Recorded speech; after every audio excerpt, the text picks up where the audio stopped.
Welcome back everyone. I picked up jets in the early part of Season 6 and I wanted to make a follow-up to that video to demonstrate how my flight progress was going, as well as pass on a few tips and tricks which I've learned along the way. I've been loving flying lately. I'm still not amazing, you won't see me crushing lobbies with the jet anytime soon, but I can definitely hold my own. In my original video, I made a point of highlighting that I don't want to be someone who only focuses on dogfights with other aircraft, but I want to have a significant effect on the ground game as well, and I believe I've stayed true to that. The first thing I learned was target priority, and as such I think it's beneficial to discuss here. When you have a jet, you always need to be keeping an eye out for your main targets and threats.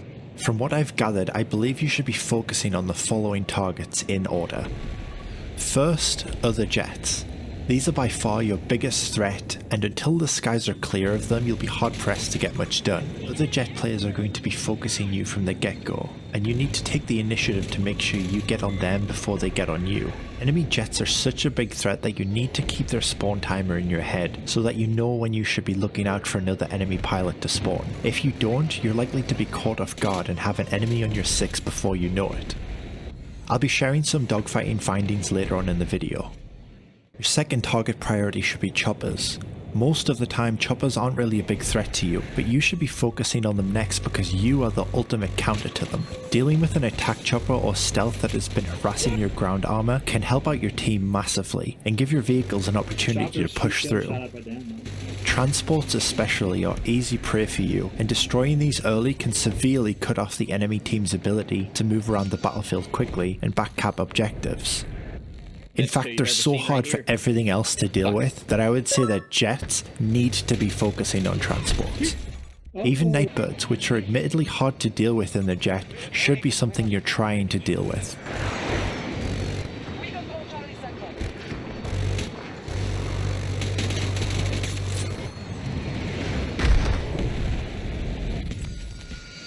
Most of the time you'll be able to take these out without much issue, but occasionally you'll find yourself up against a really good chopper pilot who can put up a fight. My advice in these situations is try to attack from above. The jet height ceiling is slightly higher than the choppers, so you'll always be able to exploit this space to have the height advantage. Attacking from above puts the chopper pilot in a rough position, because they'll have to tilt their aircraft backwards to aim up. Aiming up to fire in choppers is much more difficult than you would think, and it also has the added effect of making them fly backwards and downwards without the ability to see what is behind them. I've pushed many chopper pilots into the ground because they're trying to shoot me as I'm coming from above. Additionally, coming from above means that they won't immediately have line of sight on you, so they'll need to adjust their aim once tilted back, which gives you longer to get some shots in. Your third target is Wildcats. While they aren't necessarily your biggest priority to kill, they are probably your second biggest threat to you. For that reason, you probably want to deal with them so you can fly around uncontested. Despite my constant nagging, 90% of Wildcat players still camp at the spawn with AA missiles. These players are practically free kills if you're using the Hydra rockets. They are easy to spot since they don't move around at all, and since they waste time locking onto you, you can have almost all of your entire barrage off before they can even fire a shot. You'll flare these missiles and either kill them in one pass or fly away to prepare for your next attack run against them. Wait for enough of your rockets to come back and your flares to replenish, then come in for the finishing blow. Players who use the cannons exclusively are the complete opposite of this, as they are massive threats to you. Both the 30mm and the 35mm cannons can absolutely rip through your jet in seconds. You're best avoiding these players if they are camping, but if they're moving around the battlefield then you're going to have a really hard time. If you need to engage them, try ambushing them. Fly low outside of the map boundaries and try to come at them from behind while they're distracted somewhere else. Attack from high and at the maximum range that your Hydra rockets allow, which is roughly 700 meters. As soon as they start shooting their cannons, you need to break off. With the 30mm cannons, their damage increases significantly as you get closer to them, and at a certain distance it'll be too much for your jet to take. And with the 35mm cannons, they're only easy to hit while you're moving predictably, either during the attack run or when you're flying too close.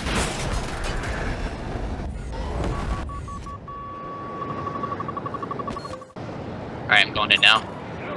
He's in the water.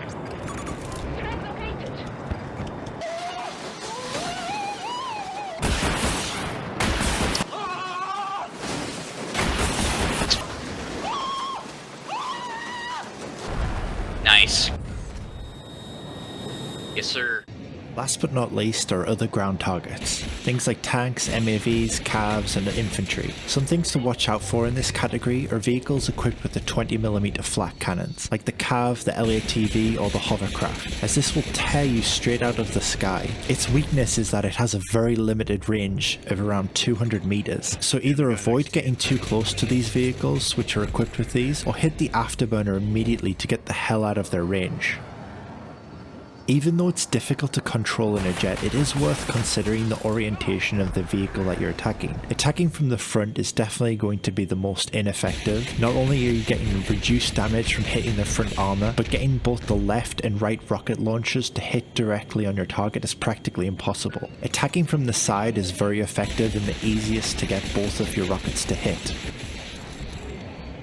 However, I find most of my effective attack runs are when I'm attacking from either the bottom left or right corner of the vehicle. With this angle you have one side hitting the rear and one side hitting the side of the vehicle.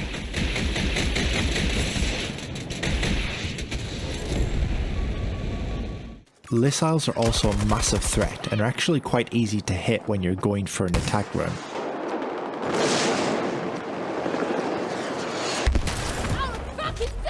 If you see that familiar red light coming towards you while you make an attack strafe, then you should immediately pull off. Hitting jets coming in with Liz is actually quite easy for frequent Liz players. Trust me, it's just not worth it. Reset your attack run and try again. Oh shit, When aiming for infantry or ground targets, I recommend using the third person view and zooming in. This zoom is much more significant than the cockpit's first person zoom, hence it can let you pick out targets much easier.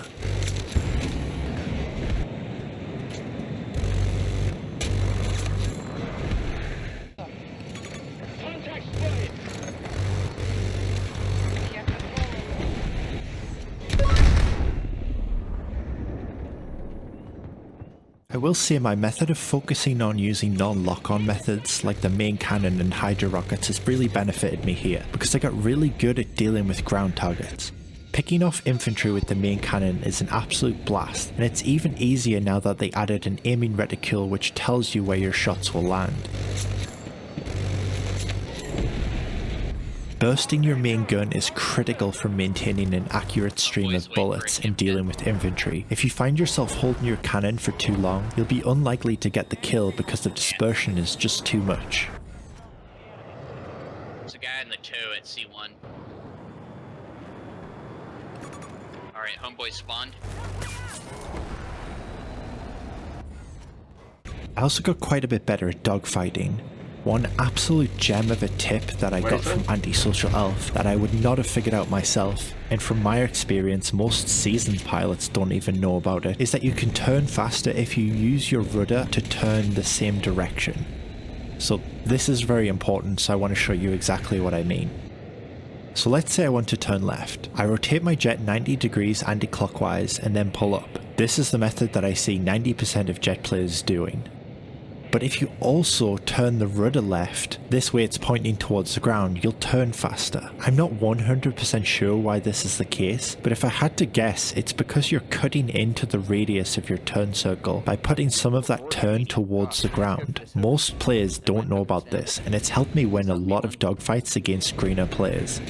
Combine this with your afterburner to turn faster. What? Okay, I'm gonna bail. Completely missed, man. 40 feet to the left. Still hits us. While we're here, let's discuss the afterburner. One thing you should avoid doing at all costs is overheating this. If you do, you'll need to wait a bit before you can use it again. During those turning dogfights, if you run out of your afterburner, you'll give your opponent a massive advantage because they can use this to turn faster than you. Avoiding this overheat is definitely an aspect of flying that I need to improve myself.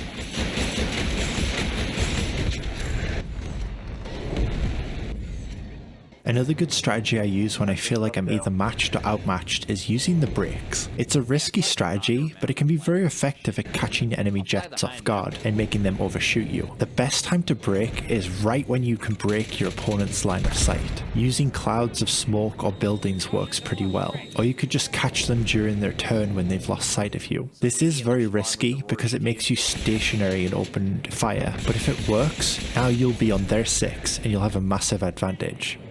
If you have the F-35, you can also consider exploiting your VTOL mode to get this done to the extreme. However, because it's slow to get in and out of, very good pilots will do a vertical loop to finish you off before you can come out of it.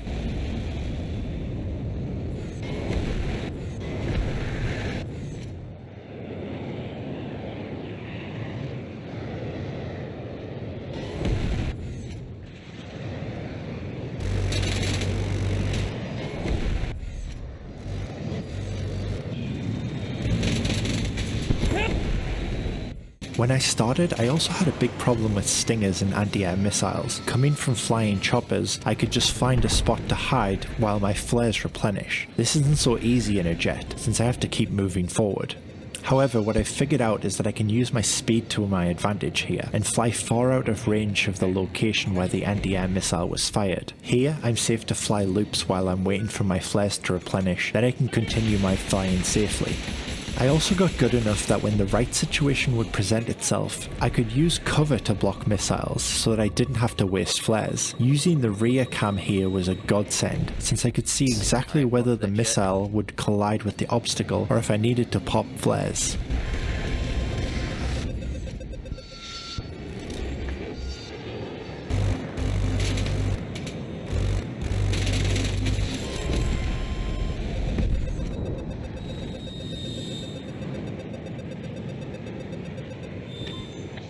The rear cam in general is something that I've started using more and more. It's great for finding your next target or tracking where your targets are moving to. I would strongly recommend using this frequently, especially when you're flying away after an attack run, successful or not.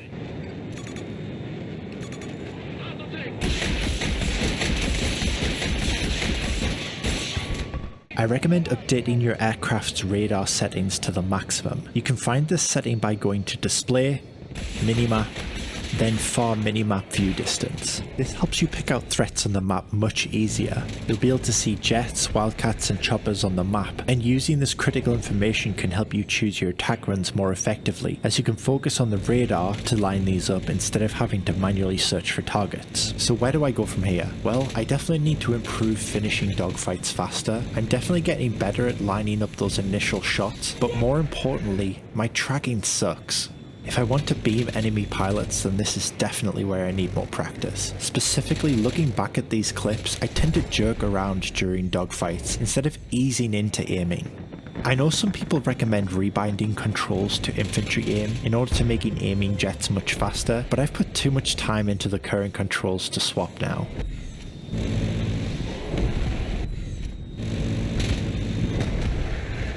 Anyway, let me know how your jet journey is going. Do you have any tips which I'm not implementing? If so, please share them below. Also, let me know how you're finding the new bomber. I've only played with it a little bit, but it seems pretty good. I hope you've enjoyed the video. Like and subscribe for more. Have a great day. See you on the battlefield.